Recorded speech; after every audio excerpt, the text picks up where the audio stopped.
Jumpa lagi dengan Ibu Eni Widiati. Selamat pagi, bagaimana kabarnya? Sehat-sehat semua?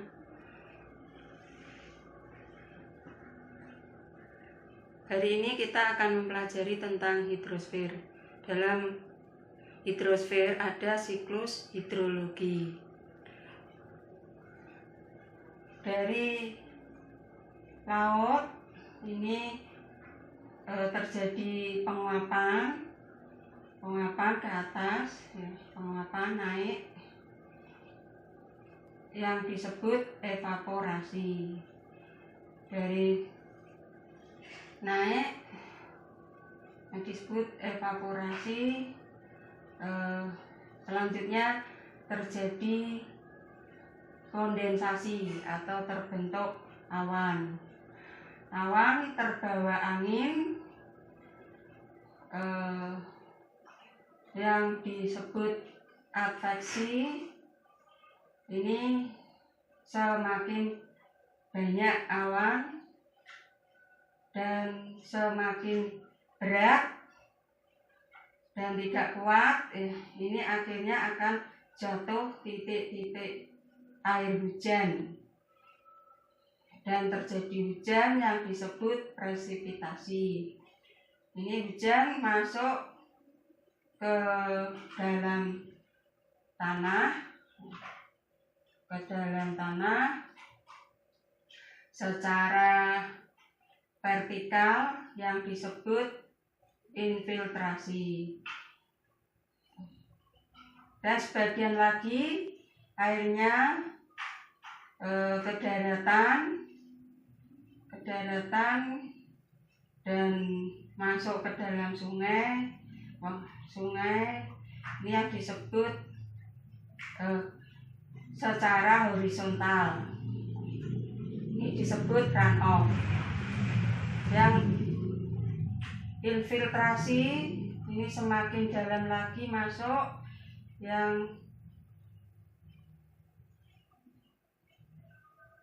semakin dalam lagi masuk ke dalam tanah, sehingga nanti pada akhirnya itu air dalam tanah kembali lagi ke laut, juga yang dari sungai kembali lagi ke laut.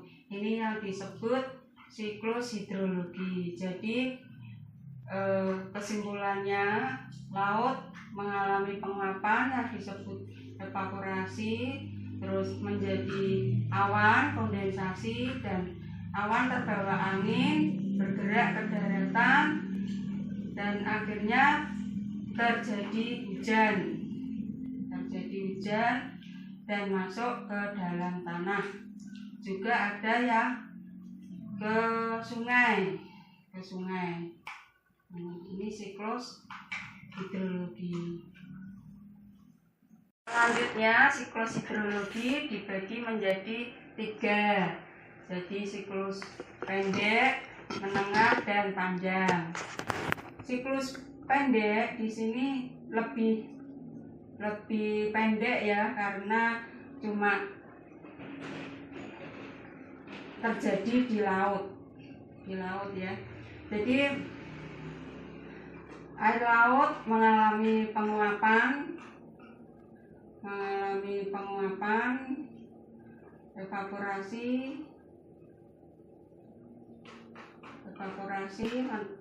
penguapan ya, evaporasi, yang kemudian terjadi atau terbentuk awan dari uap air yang naik ke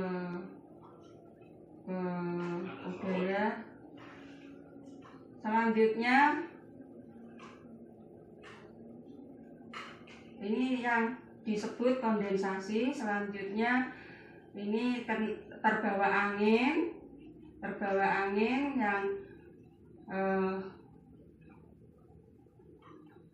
terbawa angin dan awannya ini semakin besar dan berat, sehingga terjadi presipitasi atau jatuhlah air hujan yang dinamakan persipitasi. Jadi untuk siklus pendek hanya terjadi di laut, jadi tidak bisa digunakan untuk kehidupan sehari-hari. Tidak mungkin kan kita mandi ke laut, mencuci baju ke laut. Jadi tidak memungkinkan kita memakai yang siklus pendek itu.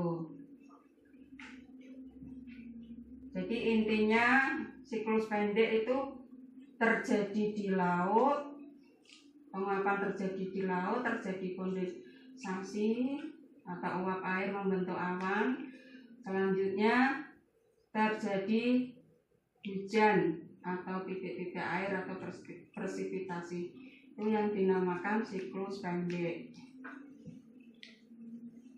Untuk yang kedua, ini di siklus hidrologi yaitu siklus sedang. Siklus sedang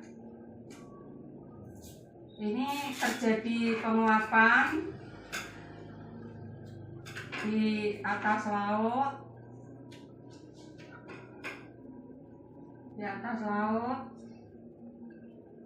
yang disebut evaporasi. Ya, terjadilah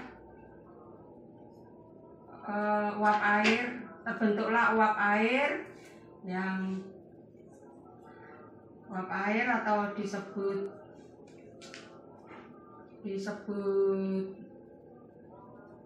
kondensasi.